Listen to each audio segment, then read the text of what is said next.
우리가 새생명 축제 하기 전에 데살로니가 후서를 끝을 냈어요. 지금 주일 오전 예배 때 우리가 성경을 차례대로 순서대로 읽어 내려가고 있는데, 또 새생명 축제가 오면서 전도 설교 듣고, 또 연말이 오면서 또 성탄절이 오면서 주제 설교 듣다가 이제 다시 돌아가서 순서대로 디모데전서를 이제 읽어 나가도록 하겠습니다. 우리가요, 이 성경을 차례차례 읽는 것, 이게 참 유익을 많이 주어요. 일단 말씀을 전하는 저에게도 유익이 됩니다. 사실 이게 강제적으로 이렇게 읽는 거거든요. 이렇게 강제적으로 순서대로 읽음으로 말미암아 저 또한 말씀에 이제 놓치지 않는 부분들, 놓쳐서 안 될 부분들을 알게 되어지고, 또 아무래도 강제적으로 읽음으로 말미암아 또 공부를 더 많이 하게 되어지고, 아무래도 책을 더 많이 보게 되면서 저 또한 이제 이 말씀을 통하여서 깨닫는 것이 많아지고, 또 우리 성도들 또한 이렇게 차례대로 읽으면서 또 하나님 주신 음성을 더 풍성하게 들을 수가 있는 겁니다. 아멘. 그래서 이 말씀을 이제 또 디모데전서를 우리가 배울 터인데, 행여나 단어의 의미가 나오면 반드시 노트하시고요. 그리고 돌아가실 때 또 설교문이 다 나오지 않습니까? 그 설교문을 가져가서 꼭 집에서도 한번 읽어보시고, 단순히 은혜 받고 마음이 위로받고 돌아가는 차원이 아니라 말씀이 우리 마음속에 남아있는 그런 예배 시간, 또 주의 말씀이 되도록 우리가 힘써야 될 줄로 믿습니다. 아멘. 이제 바울이요, 어떻게든 이제 로마에 가서 복음을 전하려고 작정을 했어요. 그런데 그 일이 바울이 죄수가 되어서 로마의 감을 통하여서 이루어집니다. 이제 가서는 한 1년 정도 이제 감금이 되어져요.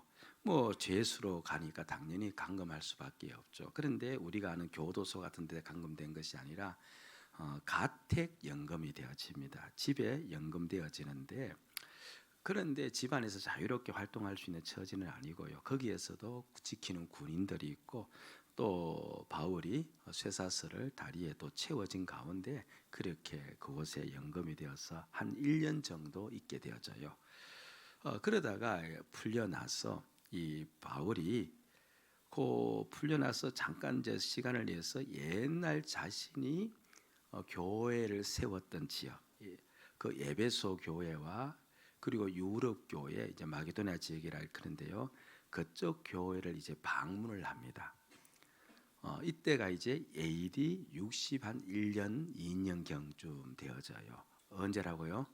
AD 61년 2년 한때가 됩니다. 뭐 이 시간은 우리에게 그렇게 기억에 안 남아도 상관이 없습니다. 여하튼 그곳에 가서 이제 옛날 자신이 세웠던 교회들이잖아요. 그래서 다시 한번 둘러보고 다시 한번 가르치고, 그 일을 하기 위해서 이 옥에서 풀려나서 잠깐 가요.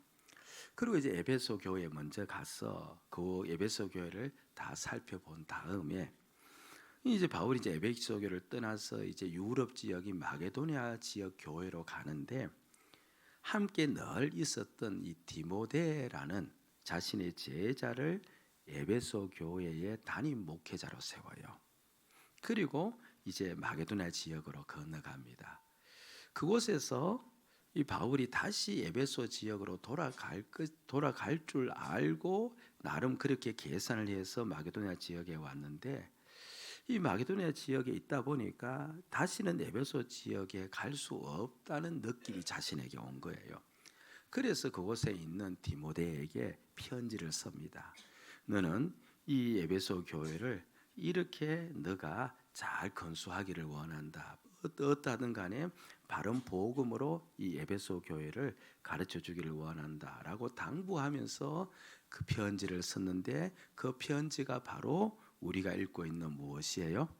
디모데 전서입니다. 그리고 이제 로마로 곧장 가서 또 바울이 잡혀요.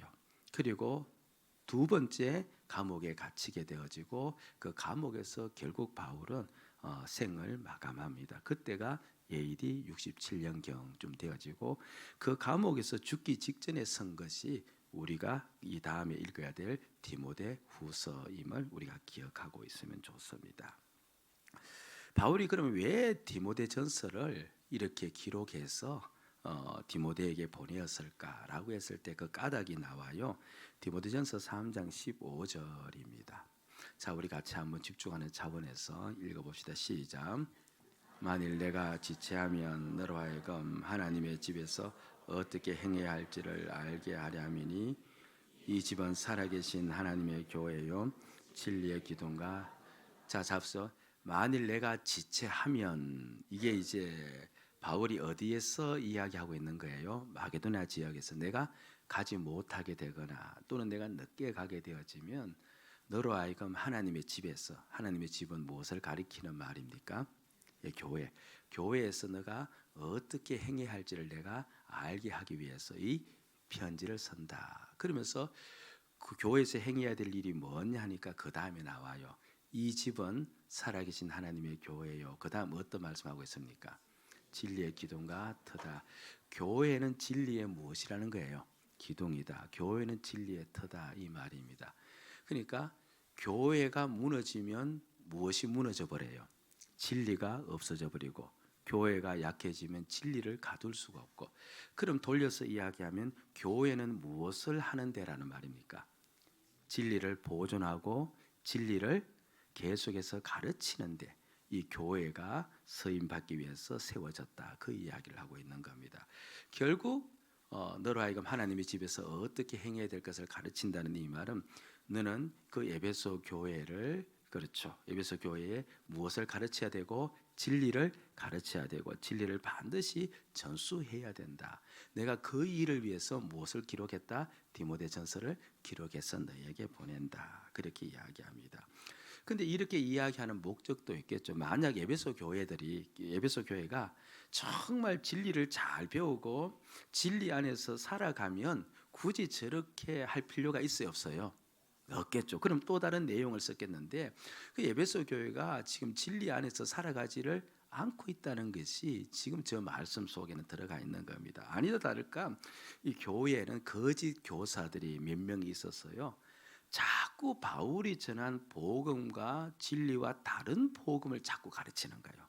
다른 교훈을 가르치고, 그리고 우리가 1장 3절 4절 그 내용을 보면요, 이들은 다른 교훈을 가르칠 뿐 아니라 족보와 신화에 끊임없이 집착하고 있다, 그렇게 이야기합니다. 우린 그 말씀이 무슨 말씀인지 선뜻 들어오지 않는데, 그러나 여하튼 이들은 복음이 아닌 신화, 족보에 온 관심이 다 쏠려 있고, 그리고 다른 교훈을 어떤 교사들은 가르치고 있어서, 그래서 디모데로 하여금 진리, 복음을 바르게 가르치도록 하기 위해서 바로 이 디모데 전서를 기록했다, 그 이야기를 우리가 기억하셔야 됩니다.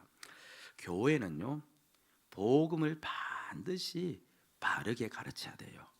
진리는 복음을 이야기하거든요. 그러니까 복음을 바르게 가르치기 위해서 무엇이 세워진 거예요? 교회가 세워진 겁니다. 교회는 잘못된 교훈이 절대 가르쳐져서는 안 되는 겁니다. 오늘날 우리는 교회에서요, 세상의 모습을 참 많이 봅니다. 자신의 욕심을 붙잡고 살아감으로 말미암아 교회 안에서 분열이 일어나고 다툼이 일어나고 그리고 갈등이 일어나고, 교회가 주님의 나라라고 하는데 주님의 나라라고 부르기에는 너무나 동떨어진 그런 모습들이 교회 안에 많이 일어나요. 이 까닭이 무엇이냐 하니까요, 다른 데 있는 것이 아니고 바로 복음이 바르게 교회 안에서 가르쳐지지 않았기 때문에 그런 거예요.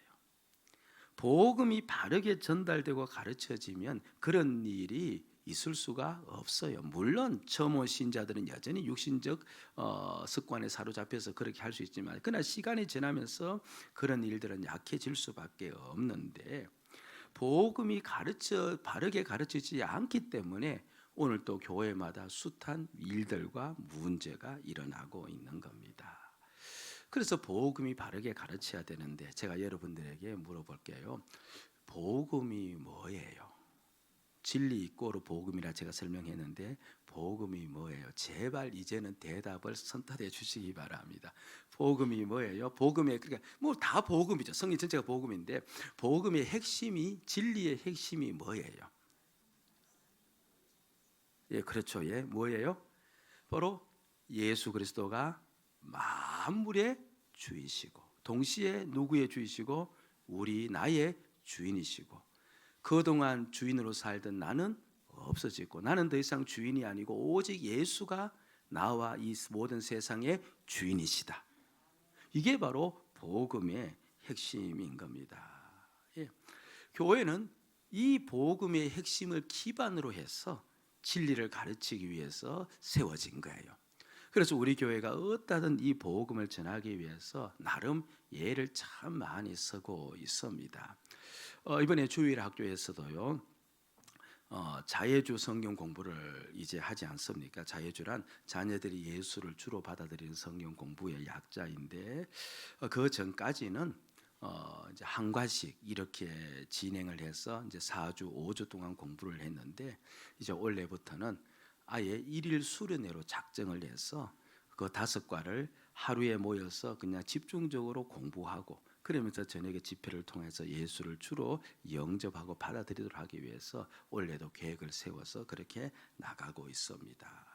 그렇게 하는 까닭은 바로 교회의 존재 목적이 복음을 전달해야 되고 반드시 복음을 가르쳐야 되기 때문에 그런 겁니다.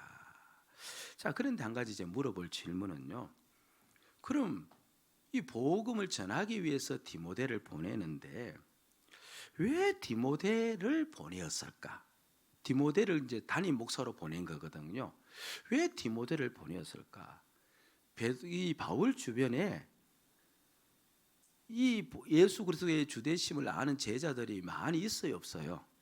많이 있습니다. 다른 제자들이 많아요. 그런데 디모데를 보낸 거예요. 사실 디모데는요, 인간적 견지로 보면은 담임 목회자가 되기에는 너무 부족한 사람인 겁니다. 크게 3가지 이유 때문에 그런데요. 일단 그의 나이가 연소하다고 표현되었으니까 어려요. 예. 이 당시 디모데의 나이가요. 대략적으로 이야기하기를 30대 중반, 한 35살쯤 되었다. 그렇게 이야기합니다. 뭐 한편으로 보면은 뭐 그게 어린 나이냐라고 이야기할 수 있는데 근데 그 당시의 관습으로 보면 지금도 마찬가지입니다. 신체적으로는 건강하고 장성했는지 모르지만 한 사람의 사상, 한 사람의 어떠한 그 지식의 체계가 그 시간에는 그 나이에는 잡혀지지 않는다는 거예요. 이해가 되죠?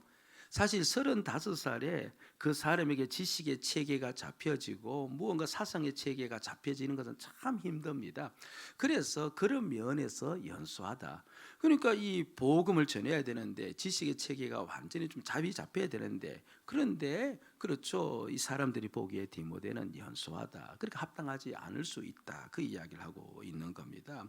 그래서 디모데후서 4장 12절에는요. 친히 이렇게 경고를 하고 있습니다. 디모데에게 당부를 하고 있죠. 누구든지 내 무엇을 업신여기지 못하게 하고 연수함을 업신여기지 못하고 그러니까 디모데로 하여금 계속적으로 그렇죠. 공부하고 배우고 익혀서 사람들 하여금 너가 연수하던 나이가 어리다는 것을 함부로 보지 못하게 만들라. 그 이야기를 지금 하고 있는 겁니다. 바울 또한 그의 연수함을 걱정을 하고 있다는 겁니다. 그리고 디모데는요. 이 두 번째 이유인데 기질적으로요. 수줍음을 너무 타는 겁니다. 그러니까 너무 소심한 거예요. 우리는 진리가 아닌데도 받아들이고 있죠. 소심한 사람의 혈액형을 우리 무슨 형이라 해요? A형인데 그럼 디모데는 A형이 아니에요. A형을 넘어서서 트리플 A형이에요. 극소심형이에요. 극소심형입니다. 그래서 디모데후서 1장 7절에 그게 나와 있어요. 하나님이 우리에게 주신 것은 무엇하는 마음이 아니요? 그럼 이 디모데가 늘 어떠하단 말이에요? 늘 두려워하는 거예요. 여러분 소심한 사람은요. 작은 것도 걱정하고 두려워해요. 소심한 사람은 이해를 해요. 예. 여러분은 별로 이해가 안 되는 모양인데 소심한 사람은 정말 작은 일에도 그게 사실 보면 큰 거 아니고 별것 아님에도 불구하고 그것 때문에 계속 머리에 넣어놓고 혹여나 일이 잘못되지 않을까 걱정하고 염려하는 사람 있죠? 있습니다. A형이에요. 이 디모데가 그런 그렇죠 이제 성격인 겁니다. 우리는 이제 디모데를 에베소 교회를 맡겠다라고 하니까 우리는 그냥 한 교회라고 생각해요. 그게 아니고요. 에베소 지역에 있는 교회를 전부 다 누구에게 맡긴 거예요? 디모데에게 맡긴 거예요. 그러니까 소심해서는요, 그 교회를 이끌지를 못하는 거예요. 그런데 그 소심한 자, 인간적으로 보면 그렇죠, 합당하지 않을 수 있는데, 그런데 그를 그 교회의 목회자로 세운 거죠. 그리고 왜 디모데가 인간적으로 참 이게 목회자가 되기 힘드냐니까요, 육체적으로 아주 허약한 사람이었습니다. 그리고 위장병도 가지고 있었어요. 잘 먹지를 못하였고, 그렇죠. 그리고 몸이 늘 약한 가운데 있었던 겁니다. 그가 얼마나 위장병이 심했느냐 하니까요, 바울은 에베소서를 기록할 때 성도들에게 절대로 너희들 술 취해서 안 된다라고 겸히 경고를 했거든요. 그런데도 디모데에게는 어떤 이야기를 했냐니까, 아마 그 당시에 민간 요법인 것 같아요. 너 위장병을 생각해서라도 무엇을 먹어라? 술을 먹으라고 했어요. 그렇게 술에 대해서 엄격하게 이야기한 이 바울이 디모데에게서만은 병 때문에, 그러면 디모데가 위장병을 얼마나 심하게 가지고 있는지 짐작을 할 수가 있습니다. 예. 그러니까 여러분들 우리 교회가요, 이제 새로운 담임을 이제 청한다 생각해 봅시다. 그런데 나이가 이제 30대 중반이에요. 좋아하시네요. 이건 뭐죠? 예, 30대 중반이에요. 그런데 그렇죠. 극소심형의 말 한마디에 그냥 온통 그냥 밤을 지새우면서 생각하고 걱정하는 사람이에요. 그리고 몸은 약해서 활동을 자유롭게 할 수 없는 사람이에요. 한편으로는 좋아하고 한편으로는 뭡니까? 저분을 이거 모셔와야 된다 하면서도 그걸 또 생각하면 마음이 어떻습니까? 걸리는 게 있죠.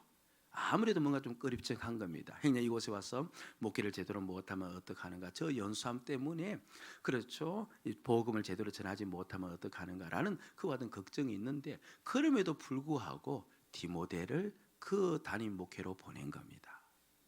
에베소 교회가 작은 교회가 아니고요, 바울이 개척한 교회 중에서 그래도 규모가 큰 교회였어요. 그 교회에 담임 목사를 보낸 겁니다. 예.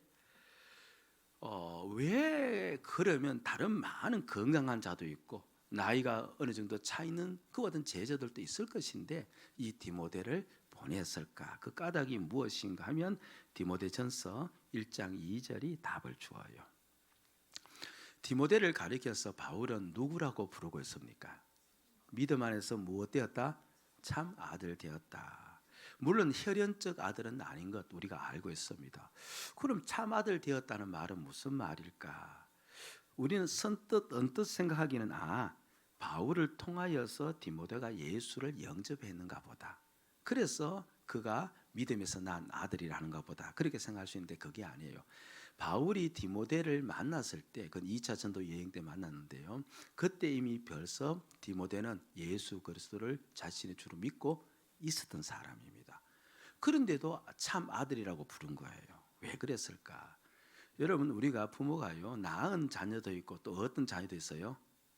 낳은 자녀도 있고 기른 자녀도 있지 않습니까? 그러니까 양자를 데려갈 때는 기른 자녀라 그렇게 이야기를 하죠. 예. 그러니까 바울이 디모데를 아들로 칭한 이유는 바울이 디모데를 어떻게 했다는 말이에요? 길렀다는 말입니다. 신앙 안에서 길렀다는 말인데, 그럼 디모데가 신앙 안에서 잘 자랐다는 말도 되겠죠. 잘 자란 겁니다. 잘 자란 거예요. 그럼 신앙 안에서 잘 자랐다는 이게 또 무슨 말인가 하면요, 바울은 자신의 복음을 듣고서 예수를 믿은 사람들을 자신의 자녀 아들로 많이 호칭을 해요. 고린도 전서 4장 15절 16절 보면요, 시저 보면 이제 이런 내용이 나옵니다.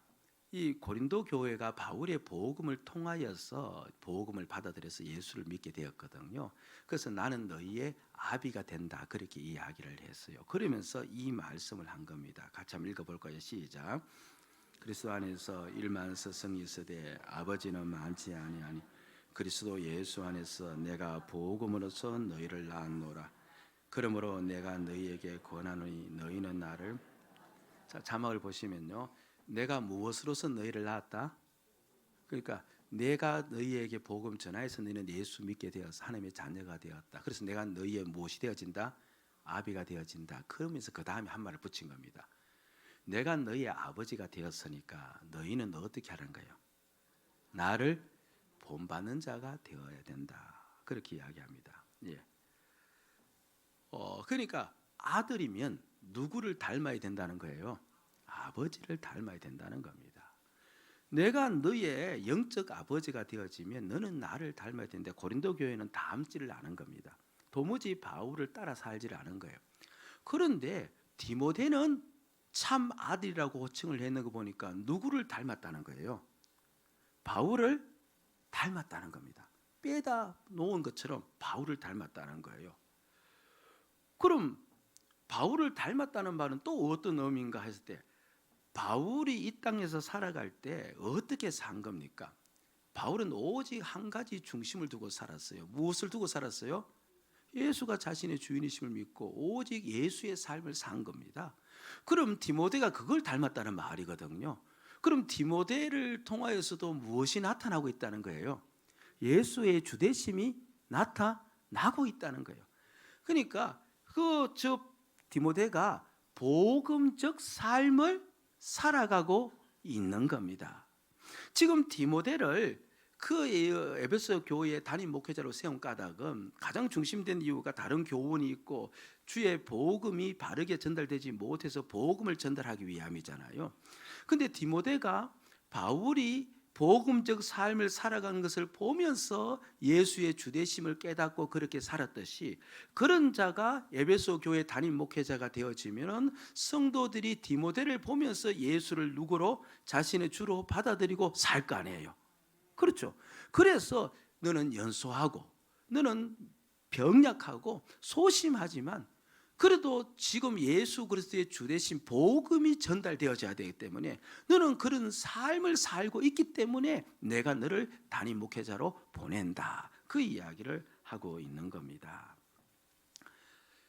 디모데는요 10대 후반 또는 20대 초반에 바울을 따라 선교를 다녔어요. 우리에게는 그 연도수가 잘 기억나지 않지만 여하튼 2차 전도 여행 때 바울을 만났거든요. 그러면서 이제 지금 이때는요 한 15, 16년이 좀 흘른 때인데 여러분 바울의 선교 일정은요 그냥 우리식으로 표현하면 살인적이에요. 살인적. 실제로 그렇게 선교하면서 죽을 고비도 수없이 넘긴 겁니다. 제가 고린도 후서에서 바울이요 그 죽을 뻔한 고비를 쭉 기록해 놓았는데 제가 계산을 해보니까요 헤아려 보니까 그가 평균 2개월마다 한 번씩 죽을 고비를 넘긴 거예요. 실제로 목숨을 잃을 만한 고비를 넘긴 거예요. 그만큼 바울의 선교 여행 자체가 위협적이었고 그리고 살인적이었습니다. 바울이 제일 처음에 선교를 할 때 젊은 청년 한 명을 자신의 수행원으로 데리고 갔어요. 여러분 혹시 그 이름 기억하고 계십니까? 젊은 청년 한 명을 자신의 수행원으로 데리고 갔습니다. 지금은 이제 디모데를 자신의 수행원으로 데리고 있는데 1차 전도 여행 때 데리고 갔어요. 바로 마가 요한이었습니다. 그런데 이 마가 요한이요 이제 버가라는 항구 도시인데 그곳에 도착해서 마가 요한이 야반 도주를 해버려요. 왜 야반 도주를 하냐니까 그건 선교 중간 지점이에요. 선교를 처음 할 때가 아니고 선교를 좀 하다가 이제 버가라는 곳에 도착해서 버가에서 이제 비시디아 안디옥이라는 곳에 이제 선교하러 가는데 가기 전에 이 마가가 야반에 바울에게 온다 간다 말도 없이 보따리 사들고 도망가 버린 겁니다. 왜 도망갔을까요? 왜 도망갔을까요? 너무 힘들어서. 바울하고 따라다니는데 도무지 힘들어서 못 따라가는 거예요. 그리고 바울은 그 당시에 풍토병에 걸렸어요. 자신의 몸도 이제 지탱하지 못하니까 그럼 저 몸을 지탱하지 못하는 바울을 누가 또 책임져야 돼요? 자신이 수행원이니까 자신이 책임져야 되잖아. 그러니까 너무 고통스럽고 너무 힘드니까 마가가 도망을 갔어요. 우리가 읽는 마가 복음이 바로 도망간 마가가 쓴 겁니다. 예, 나중에 이제 회개하고 돌아와요. 돌아오는데 돌아옵니다. 씁니다. 그런 마가가 도망간 그 일을 지금 누가 하고 있는 거예요? 디모데가 하고 있는 겁니다. 여러분 한번 보시기 바랍니다. 이 디모데가 아까 이야기했지만 병약한 사람이었다고 했어요. 소심한 사람이었어요. 그런데 바울의 선교 일정은 그야말로 고대기에 한량없는 살인적입니다. 불평을 하려면 얼마든지 불평을 할 수가 있어요. 그리고 성격이 소심하기 때문에요. 하여튼 소심한 자는 제가 잘 알아요. 왜 그렇습니까? 제가 트리플 A거든요. 트리플 A. 그렇죠. 소심한 자는요, 하여튼 간에 무엇을 해도 적극적으로 잘 하지를 못해요. 하루 가면 자꾸 겁이 나요. 근데 바울은요, 요새 MBTI는 뭔지 모르지만 바울은 그냥 적극적으로 하거든요. 따라갈 수가 잘 없습니다. 그런데도 디모데에게는 무엇이 없었던 거예요? 불평이 없었어요. 그리고 그는 얼마든지 자신의 약한 몸으로 인하여서 좌절할 수가 있지 않습니까? 좌절도 그에게 없습니다. 그 어린 나이에 20대 초반 20대부터 갔으니까 어린 나이에 아무것도 모르는 나이라고 해도 과언이 아닌데 그는 끝까지 바울을 쫓아다니고 나중에 바울이 2차 감옥이 있을 때도 디모데를 불러서 자신 곁에 오라고 했을 때 디모데가 가려고 한 자였거든요. 그러니까 디모데가요, 그러니까 어떻게 살았는지 삶을 보여주고 있는 겁니다. 분명 불평할 수도 있고 낭망할 수도 있고 좌절할 수도 있는데도 불구하고 불평하지 않고 낭망하지 않고 좌절하지 않고 끝까지 바울을 도와서 그렇게 했다는 말은요, 디모데는 어떤 삶을 살았다는 거예요? 예수를 주로 삼고 살았다는 거예요. 예수가 내 주이심이 믿어지니까 아무리 불평스러운 환경일지라도 주님의 인도하심이 있을 것이다. 아무리 힘든 내 육체가 고난 환경일지라도 주님이 나를 도와서 내게 새 힘을 주실 것이다. 그리고 주님이 주인 되심을 온 세상에 전해야 되는 그 사명이 그 안에 들어와 있으니까 예수를 분명히 주로 삼고 살아가고 있는 모습이 보인 겁니다. 그걸 누가 본 거예요? 누가 본 겁니까? 바울이 본 거예요. 바울이 물끄러미 디모데를 보니까 나이도 어려요. 그리고 몸도 약해요. 성격도 나하고 너무 틀려요. 그런데 저에게서 나와 똑같이 예수를 주로 삼고 살아가는 복음적 삶이 나오는 거예요. 그 모습을 보고 복음이 전해지려면 반드시 어떤 삶이 있어야 돼요? 복음적 삶이 있어야 되거든요. 그래서 저 사람을, 저 아이를 에베소 교회 담임 목회자로 세워서 에베소 교회 복음이 흘러가도록 만들어야 되겠다라고 해서 그를 세운 겁니다. 예? 여러분들, 우리가 가정에서 자녀들에게 예수의 주되심을 전하기를 원치 않습니까? 우리 모두가 복음적 삶을 살 수 있기를 소원합니다. 소원합니다. 그리고 우리 모든 교회, 우리 앞에 있는 중직들이야, 우리 교회가 예수를 주로 삼고 사는 교회가 되기를 간절히 원하지 않습니까? 저를 포함해서 우리 모두가 복음적 삶을 살기로 다짐을 하셔야 될 줄로 믿습니다. 그럼 그걸 보면서 예수의 주되심을 사람들이 알고 그리고 예수가 주이심을 믿으면서 나오면 결국은 무엇이 흘러가요? 교회는 복음이 전해지고 흘러가고 진리가 그 안에 살아있게 되어지는 역사가 나타나는 거예요. 예. 고린도전서 4장 17절 말씀입니다. 보세요. 이제 바울이 디모데를 보낸 까닭, 다른 사람이 아니고 디모데를 보낸 까닭이 나오는데요. 이로 말미암아 내가 주 안에서 내 사랑하고 그 다음 어떻게 이야기합니까? 신실한 아들 디모데를 너에게 보냈느니 그 다음 시작. 그가 너희로 하여금 그리스도 예수 안에서 나의 행사 곧 각처 각 교회에서 가르치는 것을 생각나게 하리라. 그러니까 디모데를 보면 누구를 보는 것처럼 바울을 보는 것처럼 볼 수 있다는 거예요. 그래서 바울이 그곳에 없어도 디모데가 그곳에 있으면은 디모데를 통하여서 바울을 보는 겁니다. 그 마치 누가 있는 것과 똑같아요. 바울이 있는 똑같. 그럼 바울이 있는 것과 똑같다고 이야기한 까닭은 바울도 오직 예수가 주인이시고 디모데도 오직 예수가 주인이시고 그래서 두 사람은 떨어뜨려 놓아도 사실은 같은 사람이 되어지는 겁니다. 그래서 교회가 하나가 될 수 있는 거예요. 세상 어디에도 하나 될 수 있는 곳은 없어요. 그런데 교회는 하나가 될 수가 있어요. 나도 예수를 주인으로 삼고 너도 예수를 주인으로 삼고 그렇게 각 가정은 다르고 각 직장은 달라도 살아가는 모습은 어때요? 똑같아요. 그래서 디모데를 자신 대신에 그곳에다가 목회자로 심어둔 겁니다. 예. 자, 그러면서 이제 우리가 마지막 질문 하나를 좀 해야 되는데요. 제가 빠르게 할게요. 왜 그럼 교회가 복음이 전달되어져야만 할까? 그러니까 예수의 주되심이 반드시 가르쳐지고 전달되어져야만 할까? 그것에 대한 어떤 다른 교훈도 가르쳐지지 않고 그것을 회방하는 다른 것이 있어서는 안 돼요. 그것만이 전달되어져야 될까? 그 이유가 있어요. 그 까닭이 뭐냐니까 여기 1절에 나오고 있습니다. 1절 보면 우리 구주 하나님과 그 다음에 어떤 말씀이 나와요? 우리의 소망이신 그리스도 예수의 명령을 따라. 바로 예수 그리스도만이 우리의 무엇이기 때문에? 소망이기 때문에. 할렐루야. 예수가 우리의 소망이기 때문에 그렇다는 겁니다. 복근에 소망을 두며 사시는 분이 계세요. 근데 상당히 많습니다. 일을 마치고 이제 피곤한 몸 끌고 집으로 돌아오지 않습니까? 근데 곧장 돌아오지 않고, 이건 제가 자주 봤어요. 이제 그 편의점에 들러요. 복권 파는 편의점에 들러서 이제 복권을 사서 복권 한 장을 그곳에서 이제 걸습니다. 그래서 근데 그분이 복권에 당첨된다라는 큰 기대는 하지 않아요. 그분도 알아요. 복권 당첨되지 않은 거. 그 당첨이 잘 안 되는 것을 알면서도 그냥 복권 한 장 사서 집으로 돌아가기 전에 그냥 편하고 피곤한 몸 끌고 와서 긁어요. 왜 그렇습니까? 왜 그렇습니까? 그래도 그런 소망이라도 있어야. 무슨 낙이 있어요? 살 낙이 있어서 그런 거예요. 어떻게 알았어요?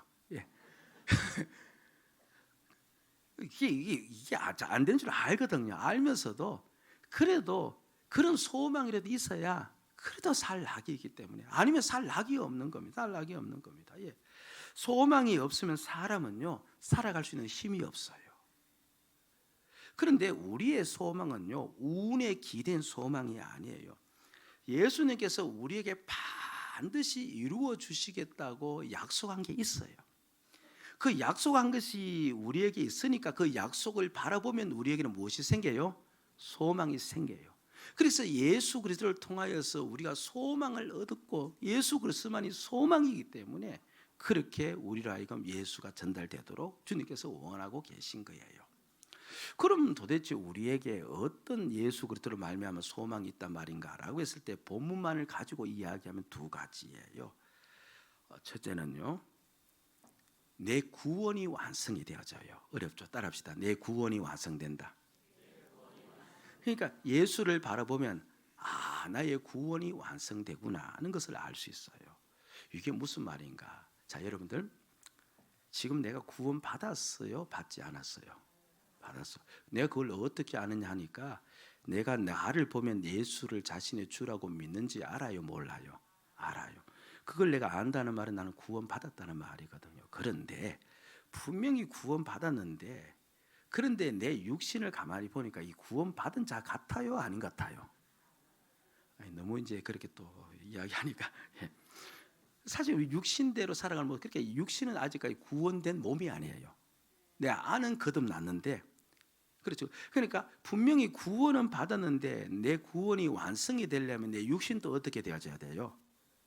완전히 예수 모습으로 바뀌어져야 되죠. 내 안은 예수가 되었고 내 밖도 어떻게 되어져야 돼요? 예수 모습으로 바뀌어져야 돼요. 바뀌어져요. 그런데 이게 언제 이루어지느냐 하니까요. 바로 주님께서 이 땅에 오실 때, 재림하실 때 우리 전부가 그곳에 끌려 올라가서 누구 모습으로 바뀌어요? 예수 모습으로 바뀌어요. 고린도후서 3장 10절에 나오지 않습니까? 자, 우리 한번 읽어보는데요. 집중해서 고린도후서 3장 10절을 읽어보도록 합시다. 시작. 우리가 다 수건을 벗은 얼굴로 보는 것과 같아 주의 영광을 볼 때 그와 같은 형상으로 변화하여 영광에서 영광에 이르니 곧 주의 영으로 말미암아. 보세요. 마지막에 주님을 딱 보죠. 보면 우리 모두가 누구의 모습으로? 주의 형상으로 변화하는데, 그런데 어떻게 왜 이렇게 변화될 수 있느니까 마지막 말미에 보니까 무엇 때문에? 주의 영 때문에, 한마디로 예수 그리스도로 말미암아서 우리가 변화된다. 그러니까 예수 그리스도가 우리를 온전히 주님의 형상으로 변화시킬 수 있는 분이고, 우리에게는 그런 소망이 있기 때문에 어떻든 예수를 붙잡고 살아야 된다, 그 이야기를 하는 겁니다. 자, 근데 제가 이제 이렇게 이야기를 하니까요, 사실 지금 우리는 좀 큰 소망을 이야기하잖아요. 근데 이제 여러분들 인상을 좀 보니까 별로 소망이 없는 것 같아요, 이 말씀에. 예? 내가 예수의 모습으로 바뀌어져.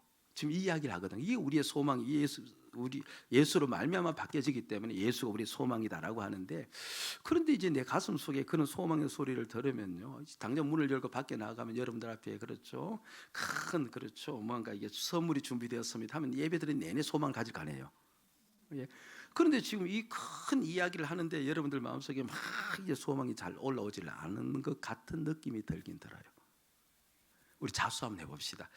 정말 나 이건 별로 들어도 별로 뭐 그런 값이요. 왜 그러냐 하면요, 이게 왜 이렇게 소망이 안 돼? 이런 똑같아요.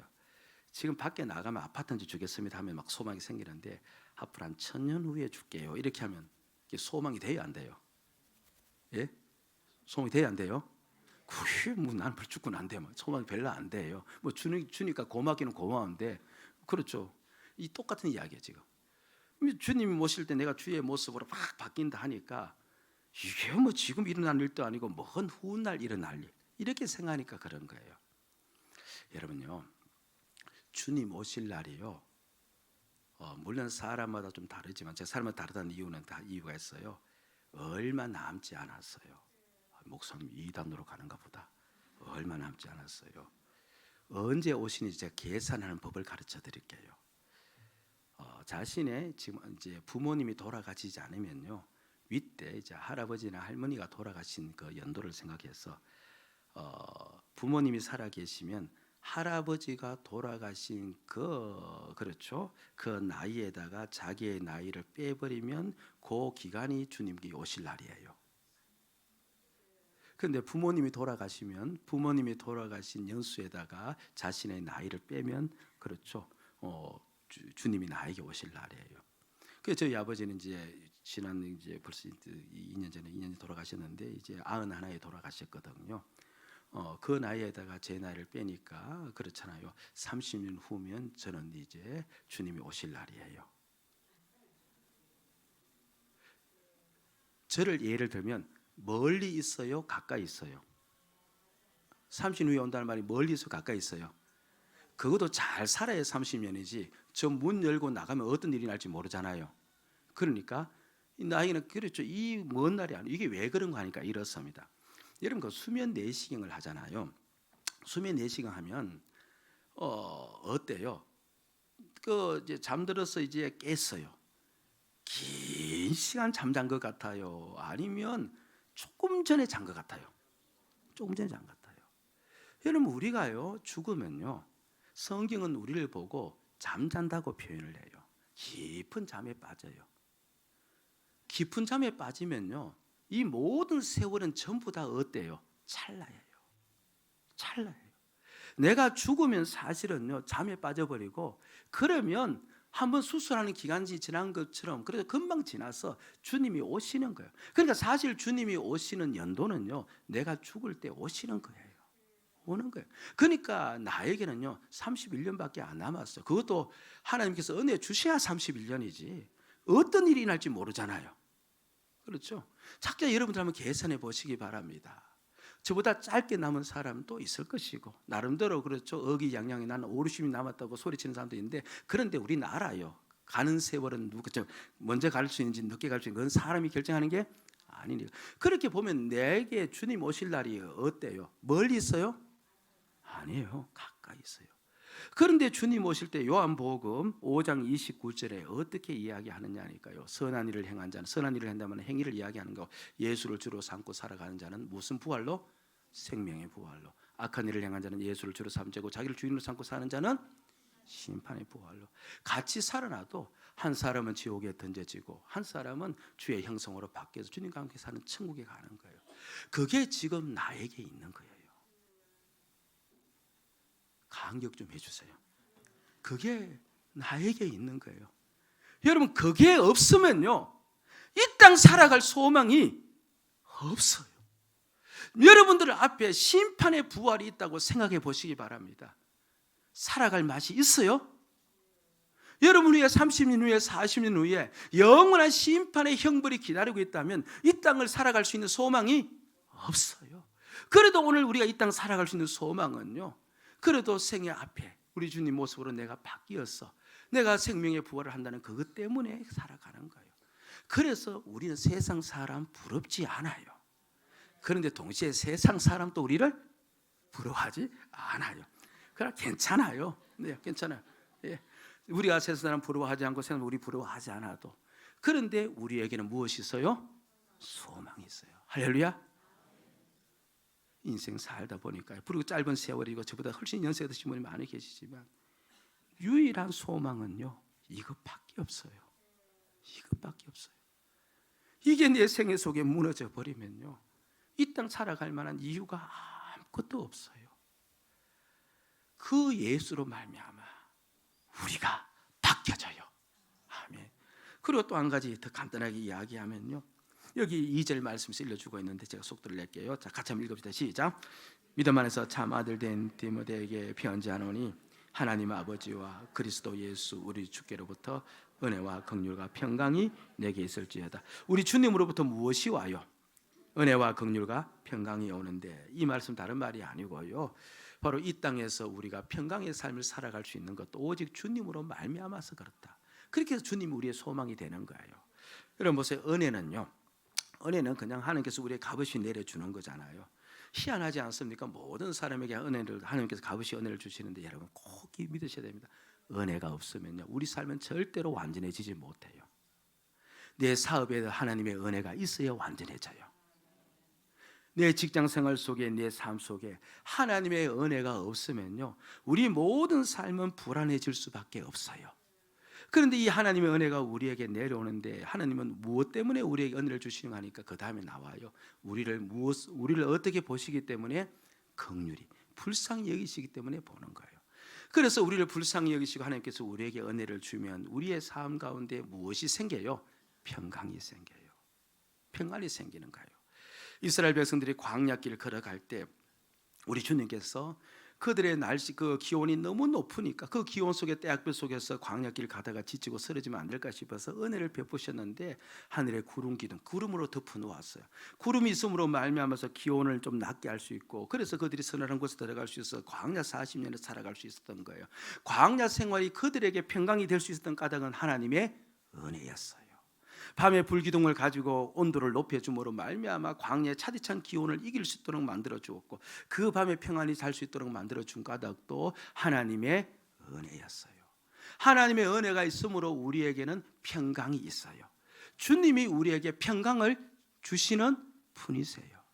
여러분들 우리가 만날 때마다 서로 인사를 하잖아요. 어떻게 인사합니까? 안녕하세요, 안녕하세요. 이게 무슨 성형식으로 바꾸면 그렇죠, 평강하세요 이 말이거든요. 왜 이렇게 만날 때마다 안녕을 묻고 안녕하시라고 당부를 할까? 이 세상에 무엇이 없어요? 평강이 없는 거예요. 여러분 믿으셔야 됩니다. 내 가정의 평강은요 주님만이 주실 수가 있어요. 내 삶의 평강은요 온 땅의 주인이신 주님만이 줄 수 있어요. 어떤 분이 이야기를 해요. 목사님, 제가 너무 바빠서 기도 생활을 못합니다. 바쁜 까닭은, 우리가 바쁘게 살아가는 까닭은 무엇을 얻기 위함이에요? 궁극적으로 무엇을 얻기 위함이에요? 평강을 얻기 위함이에요. 그렇죠? 평안해지기 위해서 바쁘잖아요. 정작 평안의 주인이신 주님을 뒤로 하고 내 힘으로 평안을 얻으려고 하는 나, 절대 우리의 삶 속에는 평안이 들어올 수가 없어요. 그분만이 나의 삶을 온전히 바꾸고, 그리고 그분만이 나를 예수 형성으로 바꿀 수 있기 때문에 오직 예수만이 우리의 무엇이 되세요? 소망이 되는 겁니다. 그래서 디모데를 향하여서 예수를 그곳에서 전하라, 그렇게 이야기를 한 거죠. 예수만이 우리의 소망임을 믿습니다. 우리는 이 예수의 주되심을 복음적 삶을 통해서 우리 가정과 교회에서 전달하시고, 그래서 우리 모두가 예수를 소망으로 삼고 살아가는 은혜가 있기를 주의 이름으로 축복드립니다. 아멘.